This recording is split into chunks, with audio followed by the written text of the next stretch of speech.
விஜய் கிட்ட அவங்க அம்மா வந்து ரொம்ப மோசமாக வந்து பேசுறதால காவேரி வேறு வழி இல்லாமல் வந்து எல்லா உண்மையும் சொல்லிடுறாங்க. இந்த மாதிரி நான் கர்ப்பமாக இருக்கேன், விஜய் கூட நான் சேர்ந்து வாழ்ந்தது உண்மைதான். நாங்கள் 2 பேரும் வந்து புருஷன் பொண்டாட்டியாக வாழ்ந்துட்டோம். எங்களுக்கு வந்து வந்து வயிற்றில் குழந்தை இருக்கு, என் வயிற்றில் விஜயோட குழந்தைய நான் சுமந்துட்டுருக்கேன் அப்படின்னு சொல்லிட்டு எல்லா உண்மையும் வந்து காவேரி சொல்கிறாங்க. அப்போ ஏண்டி அவங்க கூட வாழவே வாழலை, ஃப்ரெண்டாக தான் பழகினு ஏண்டி என்கிட்ட போய் சொன்னேன், நாங்கள் எனக்கு வேறு வழி தெரியல, அங்கேருந்து என்னை கூட்டிகிட்டு வந்துட்டீங்க, எனக்கு என்ன சொல்கிறதுனே தெரியல, அதனால தான் அடி பாவி இவ்வளோ பெரிய உண்மையை மறைச்சிருக்கி அப்படின்னு சொல்லிட்டு செம்மையாக டென்ஷன் ஆயிடுறாங்க சாரதா. அவங்கள அடிக்க போகிறாங்க, எல்லாரும் அவங்கள தடுக்கிறாங்க. ஏய் சாரதா, என்ன பண்ணிகிட்ருக்க நீ, கொஞ்சமாக தெரிஞ்சு பண்ணுறியாடி, அவள் கர்ப்பமாக இருக்காடி, அதுக்கு தான் இப்படி பண்ணுற அப்படின்னு சொல்லிட்டு சாரதா டென்ஷனாகி அவங்கள அடிக்க போகிறாங்க. உடனே பாட்டி தடுக்கிறாங்க. சாரதா நீ பண்ணுறது கொஞ்சம் கூட சரியில்லை, திட்டுறாங்க. நான் அப்போவே சொன்னேன்ல அவள் வயிறு பெருசாகிட்டே இருக்குன்னு, ஏதாவது கேட்டியா, இப்போ பார்த்தல அப்படின்னு.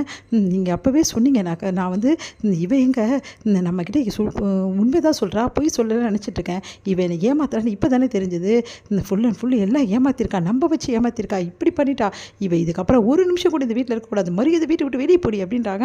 அதை கேட்டுட்டு அவங்க அக்கா அவங்களுக்கு சப்போர்ட் பண்ணுறாங்க. ஏம்மா இப்படிலாம் பண்ணிகிட்ருக்க, இருமா என்னென்னு விசாரிப்போம், விஷயத்துக்கு பேசிகிட்டே போகிற, எப்போவுமே நீ தப்பான முடிவு தான் எடுத்துகிட்ருக்க அப்படின்றாங்க. நான் தப்பான முடிவு எடுக்கிறேன்னாடி, பார்த்தல என்ன பண்ணி வச்சிருக்கான்னு சொல்லிட்டு வயிற்றில் குழந்தைய வச்சு நீ இவ்வளோ நாள் நம்மக்கிட்ட நாடகம் ஆடிருக்காடி, அப்போவே வந்து பாட்டி சொல்லிகிட்டே இருந்தாங்கடி உங்கள் பாட்டி, ஆனால் அதை நான் தான் காது கொடுத்து கேட்கல, இவ்வளோ நாள் நல்லா ஏமாத்திருக்கா இவளை அப்படின்னு சொல்லிட்டு மறுபடியும் கோவப்படுறாங்க. உடனே வந்து இங்கே பாருமா, நீ எங்கே வேணாலும் அடி, என்ன வேணாலும் பண்ணு, ஆனால் என் வயிற்றில் மட்டும் அடிச்சிடாத அப்படின்றாங்க. அதை கேட்டு வந்து அப்படியே அதிர்ச்சி அடைகிறாங்க.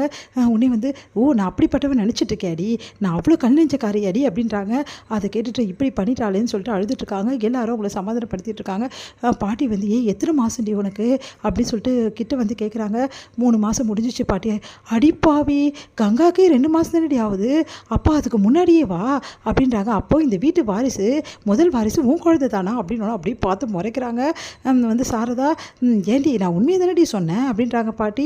கங்கா வந்து கேட்குறாங்க காவேரி கிட்ட, ஏன் காவேரி என்கிட்டயாவது உண்மையை சொல்லியிருக்கலாம்ல, இல்லைக்கா சொல்லணும்னு நினச்சி சொல்ல முடியல, என்ன காவேரி நீ இப்படி பண்ணிட்ட, ஒரு வார்த்தை சொல்லியிருக்கலாம்லம்மா அப்படின்னு சொல்லிட்டு அவங்க மாமாவும் கேட்குறாரு. உடனே வந்து எனக்கு வழி தெரில மாமா அப்படின்னு சொல்லிட்டு காவேரியும் சொல்லிட்டு இருக்காங்க. இப்போ பார்த்தியா எப்படி நடிக்கிறான்னு சொல்லிட்டு, இதுக்கு தான் அந்த பையன் வேணான்னு சொல்லிட்டு சொல்லாமல் இருந்தியா, எங்ககிட்ட இப்படி பேசிட்டு அந்த பையன் கூட இப்படி வாழ்ந்திருக்க, நீ ஒன்றுமே தெரியாத மாதிரி இருந்திருக்கியா அப்படி சொல்லிட்டு அவங்க அம்மாவுக்கு மனசே ஆறாமல் கத்திட்டு இருக்காங்க.